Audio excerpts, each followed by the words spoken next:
এই মানুষটাকে জাহান্নামে জ্বলতে জ্বলতে জ্বলতে কলিজাটা অজ্ঞান হয়ে গেছে।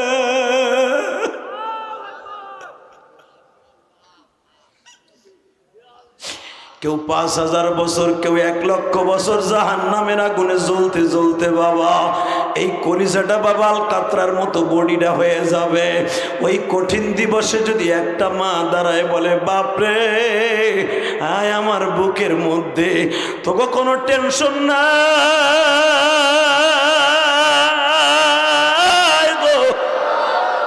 ইয়াউমা নাদউ কুল্লা উনাসিম বিইমামিহিম, তোদের বাবা ইমামুল মুরসালিন তোদের জন্য গাড়ির ব্যবস্থা করছে, বুরাকের ব্যবস্থা করছে। আমি মা তোদের জন্য আইসা গেছি। বাজান কোনো সন্তান যদি আগুনের মধ্যে পড়ে গো অথবা পানির মধ্যে পড়িয়া যায়, মা টান দিয়া যদি বুকের মধ্যে লয়ে লয়, ওই বাচ্চাটা মায়ের বুক পায়া বলে, মা তুমি এত সময় কই ছিলা?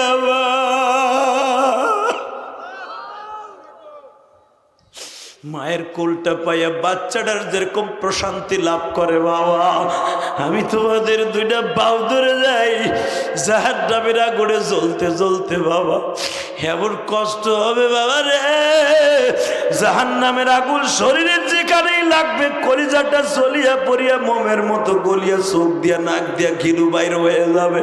ও বাজান, চরমোনার মাঠে যারা গেছো তারা জানো, চরমোনার পাগলগুলি যখন জাহান্নামের বয়ান শুরু হয়ে যায়, যখন আল্লাহর কুতুব বলে জাহান্নামে থাবা মারবে, জাহান্নামে থাবা মারবে, এখন আমি দেখবো জাহান্নামের ভয়, আম্মা মান খাফা মাকাম রাব্বিহি ওয়া নাহান নাফসা আনিল হাওয়া ফাইন্নাল জান্নাতা হিয়াল মাওয়া।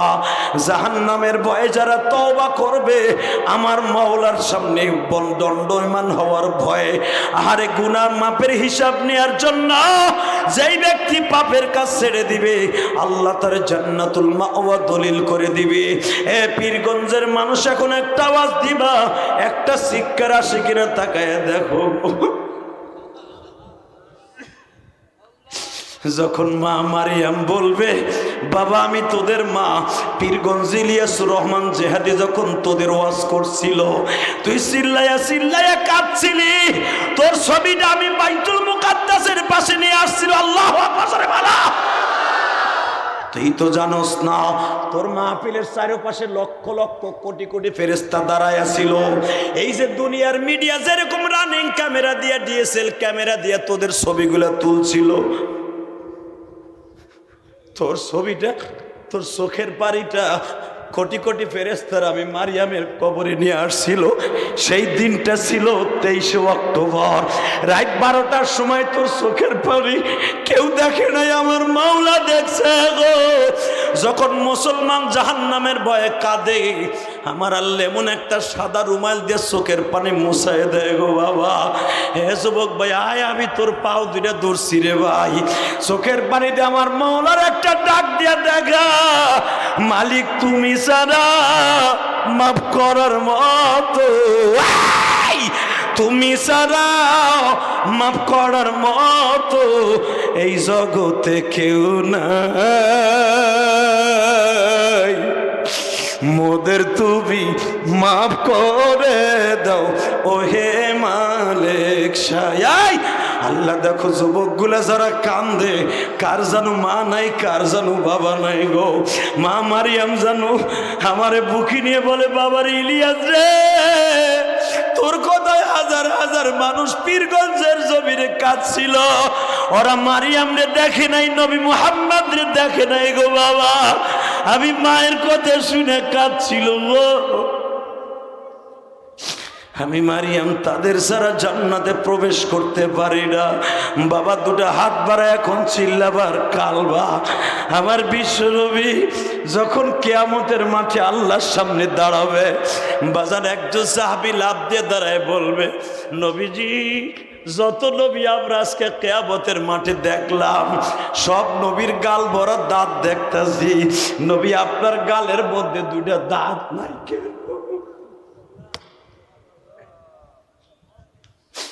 আমার নবী কাঁদবে আর বলবি, উম্মতেরা রে,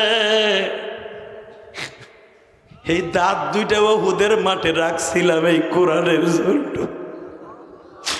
ওই দাঁত দুইটা রাখছিলাম ফিলিস্তিনকে কায়েম করার জন্য। ওই দাঁত দুইটা জমিনে রেখে আসছি বাইতুল মুকাদ্দাসে ইমামতি করার জন্য। হে আমার পীরগঞ্জের ভাইরা, আজকে 23 অক্টোবর তুমি চোখের পানি ফেলায় কাঁদবা। আমি জানি না কার চোখের পানি এখন কবুল হয়ে যাবে। এই এতিমখানা মাদ্রাসা এতিমদের দিকে তাকাইয়া বাজান, আমিও তো একটা এতিমখানার প্রিন্সিপাল বাবা। আমি একটা এতিমখানার প্রিন্সিপাল নয়, আল্লাহ আমার 3টা এতিমখানার দায়িত্ব দান করছে বাবা। আমি জানি এতিমখানা মাদ্রাসায় যারা লেখাপড়া করে এদের অন্তরে কত কষ্ট রে বাবা। আমিও তো 12 বছর বয়সে মা হারাইছি। 12 বছর বয়সে মা হারাইয়া গোপালগঞ্জের জমিনে বঙ্গবন্ধুর বাড়ির পাশে গৌহারডাঙ্গা মাদ্রাসায় লেখাপড়া করছি বাবা 9 বছর। এরপরে দেওবন্দে আল্লাহ নিচে গো বাবা। আমি আপনাদের 2টা পাও ধরে বলে দিয়ে যাই, যখন মাদ্রাসায় লেখাপড়া করতাম এই শীতের মৌসুমে কত তলবে আলিমের বাবা, কত মায়েরা টিফিনকারি ভরে ভরে খাবার পাক করে নিয়ে আসতো। আমি দূরে দাঁড়ায় দাঁড়ায় কাঁদতাম আর মনে মনে ভাবতাম, আমার বা যদি বাইসে থাকতো গো, আমার বাপ তো আবার খাওয়াইতো। এই মাদ্রাসায় কত এতিম ছেলে আছে, একটা এতিম ছেলের কাছে জিজ্ঞেস করে দেখো ওই ছেলেটার মনে কত কষ্ট।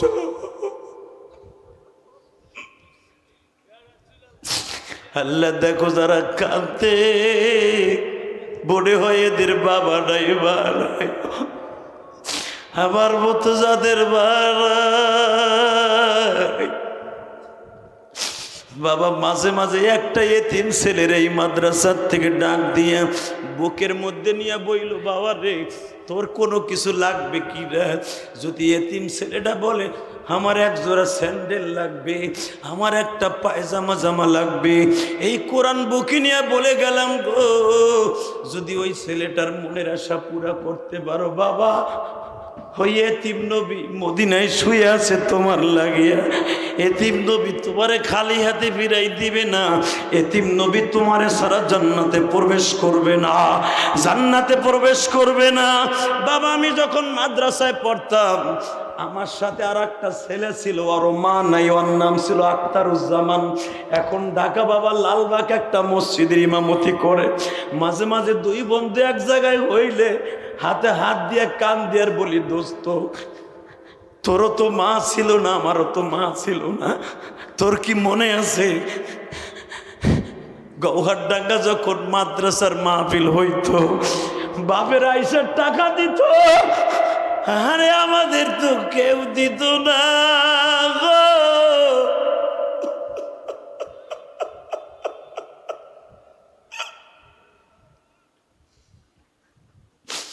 আল্লামা শামসুল হক ফরিদপুরের কবরের কাছে দাঁড়াইয়া কাঁদতাম গো বাবা।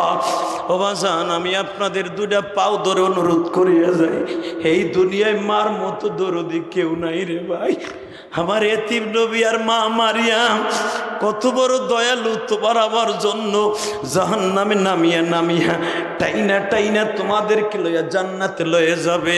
ওই মা মারিয়াম ফিলিস্তিনে ঘুমাইয়াছে বাবা, দীপ্ত কণ্ঠে এখন একটা আওয়াজ দিবা। ওই মারিয়ামের কবরে যদি কোনো বেঈমানে একটা বোম্বিং করে, বাইতুল মুকাদ্দাসের দিকে চোখ তুলে তাকায়, সারা দুনিয়ার মুসলমান এক হইয়া চোখ উড়াই দিবে।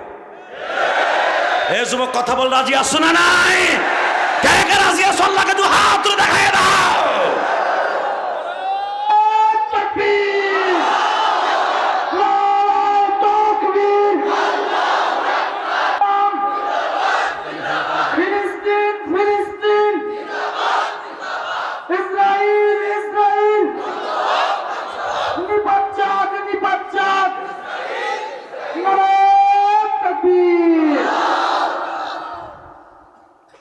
দাদা ভাই, এই আমার পীরগঞ্জের কলিজার ভাই, আমি গোপালগঞ্জের সন্তান, তুমি রংপুর পীরগঞ্জের সন্তান।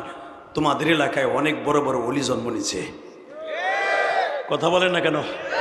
আমার গোপালগঞ্জের জন্ম নিয়েছে, আমার বীরত্তর ফরিদপুরের 3টা সিংহপুরের জন্ম নিয়েছে। একটা হলো পদ্মা মেঘনা যতদিন রবি বহমান, সকলের অন্তরে থাকতে হবে বঙ্গবন্ধু শেখ মুজিবুর রহমান। আর একটা নেতা, আধ্যাত্মিক নেতার জন্ম নিয়েছে, রাজপথের লড়াকু সৈনিক, অলিকুল শিরোমণি, মুজাহিদ আজম। আইয়ুব খানকে বলেছিল, আইয়ুব খান, টাকার দ্বারায় গরু ছাগল কিনতে পাওয়া যায়, শামসুল হককে কিনতে পাওয়া যায় না। আল্লামা শামসুল হক ফরিদপুরে আমার দেশে জন্ম নিয়েছে। আর একটা সিংহপুরের জন্ম নিয়েছে, যে ইংরেজদের বিরুদ্ধে রাজপথের লড়াকু সৈনিক হিসাবে কাজ করেছিল, যার ভূমিকা ছিল বাংলাদেশের জন্য অপরিহার্য, আকাশচুম্বী। সেই আমার সোনালী সুদিনের সেই শক্তিশালী নেতা হাদি শরিয়াতুল্লাহ। কথা ঠিক বলছি না বেঠিক বলছি? কষ্ট হইতেছে? আর মাত্র 2টা মিনিট কথা বলবো। শুধু আপনাদের 2টা পাও ধরে বলছি, এই জমিনের মালিক যদি আল্লাহ হয়, আল্লাহর কসম করে বলছি, যদি একটা বার ফিলিস্তিনের দিকে চোখ তুলে কোনো নাস্তিক তাকায়, হয়তো ফিলিস্তিনে যেতে পারবো না। মানে প্রধানমন্ত্রী যদি ভিসা দিত ফিলিস্তিনে যাওয়ার, যদি বলতে একবার তোমাদের ভিসা দিব, গণহারে যাও, ফিলিস্তিনি মা বোনদের সাথে একসাথে অ্যাড হও, ফিলিস্তিনি স্কুল কলেজের ছেলেদের সাথে অ্যাড হয়ে বাইতুল মুকাদ্দাসকে রক্ষা করো। আমি ইলিয়াস রহমান জিহাদি কাফনের কাপড় বেঁধে যেতাম, আপনি যেতেন না? আওয়াজ আসতে দিলে মনে করবো তুমি ইমানের দুর্বলতা, তুমি যেতে না। এ তুই যাইতি না যুবক, যাইতি না? মাহফিলের মাঝখান থেকে একটা যুবক লাফ দিয়ে দাঁড়ায় বলবি, যদি যাওয়ার ইচ্ছা থাকে, কার কার ইচ্ছা আল্লাহকে হাত তুলে দেখায় দেয়।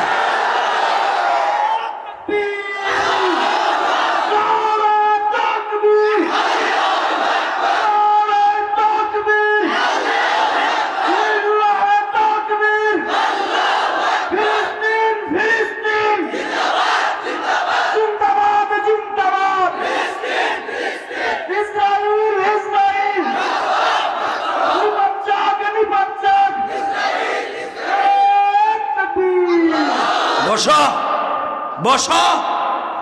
যারাই দাঁড়াইতে বলছিলাম, যারা দাঁড়ায় পড়েছ, তোমাদের ইমান শক্তিশালী। আল্লাহু আকবার জোরে বলো তো দেখি।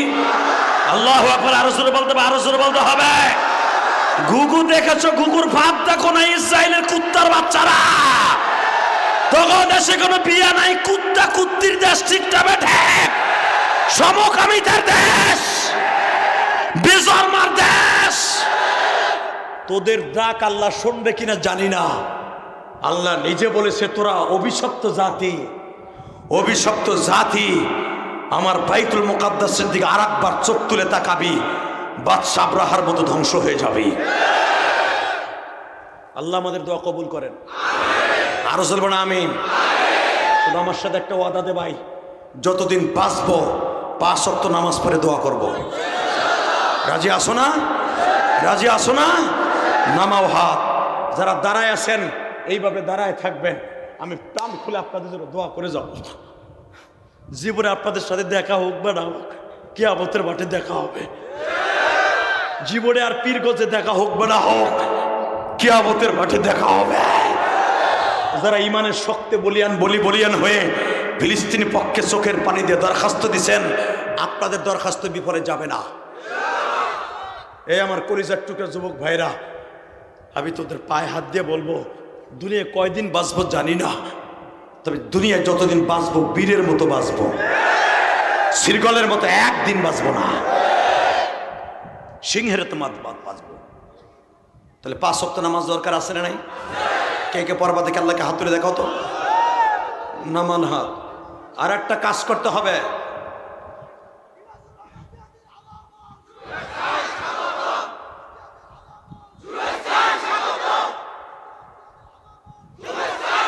মারহাবা বলেন। আমি তো আগমন করছি মাগরিবের পরে। যাক, আমার ভাইয়ের কণ্ঠকে আল্লাহ কবুল করেন। এই যে গণসংবর্ধনা, হাজার হাজার মানুষ, আমার ভাই হয়তো চিল্লে গলাটা ভেঙে ফেলেছে। আল্লাহ আমার ভাইয়ের কণ্ঠকে আপনি হাউজে কাউসারের বিনিময়ে খরিদ করে নেন। ওয়াজে তো অনেক যুবকই আসে, কেউ আসে তামসা দেখতে, কেউ আসে যুবক বক্তারে দেখতে। ইউটিউবে দেখছি, দেখি বাস্তবে ওইটা আইছে না নকলটা আইছে, কথা কর না গায়ে। এখন তো আমাকে নকলের যুগ, ইউটিউবে দেখে একটা, আয় দেখে আর একটা। আল্লাহ আমাদের হেফাজত করেন, জোরে না আমিন। ভাই আপনি কি জানেন আমার শরীর আজকে কত ক্লান্ত? গতকালকে সারা রাত্রের ভিতরে 1 সেকেন্ড ঘুমাই নাই, সারাটা রাত সফর করে সকাল 6:30 আইসি আপনার পীরগঞ্জ।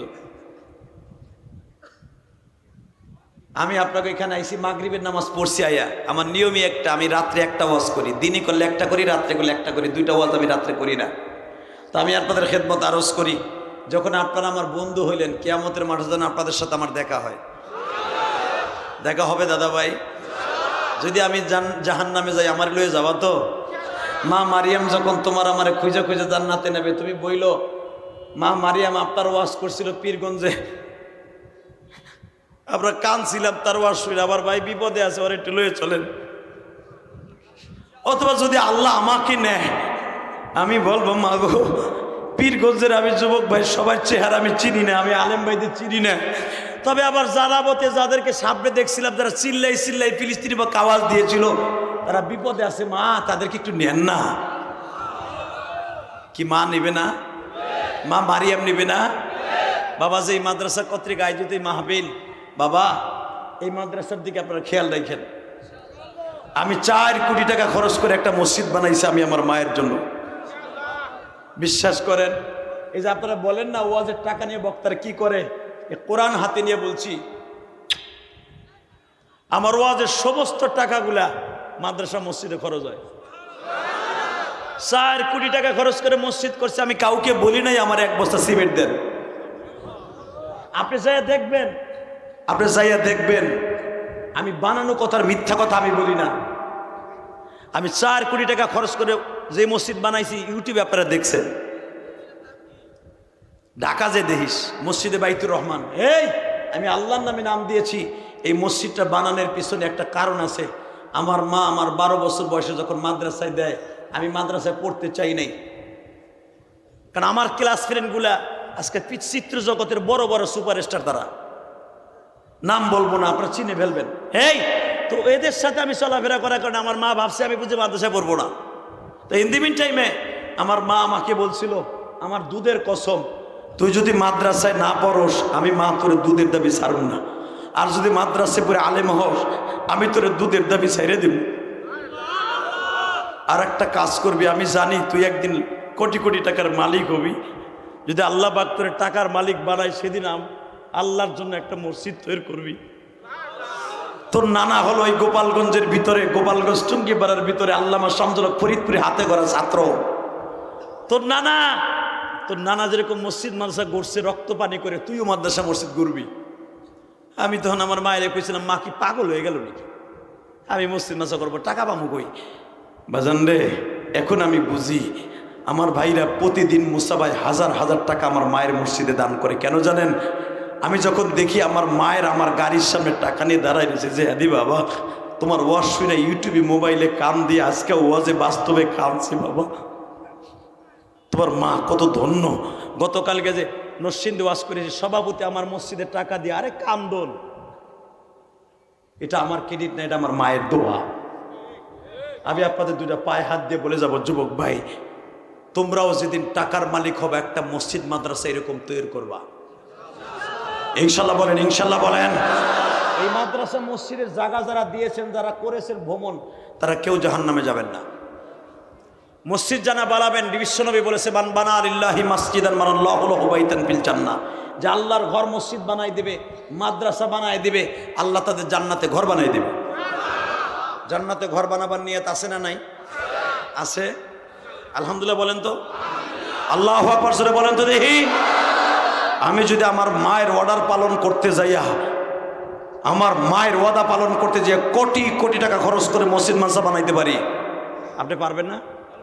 আল্লাহ তৌফিক দিলে পারবেন না?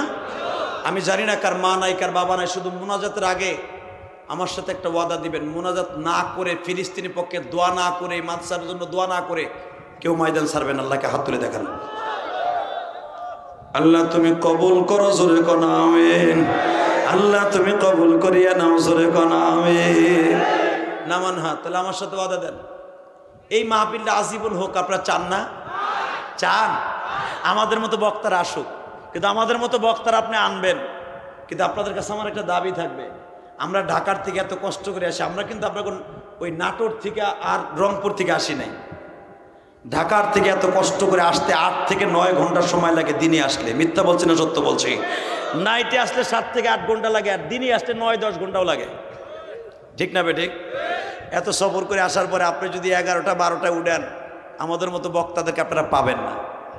এই যে আমি আজকে কষ্ট পেয়ে গেলাম, রংপুরের দাওয়াত তো নেবই না, তাহলে পাবেন কেমন? আর আমার লেভেলে যে হাফিজুর রহমান সিদ্দিকী, খালেদ সাহেব এলাবি, তারেক মনোয়ার ভাই, যখন এক জায়গায় বসি, যখন কই কোন জেলার মানুষ কি করে, তখন বইয়া কার গুজারে শুনে তো নেবই না, নিলেও কেটে দিব।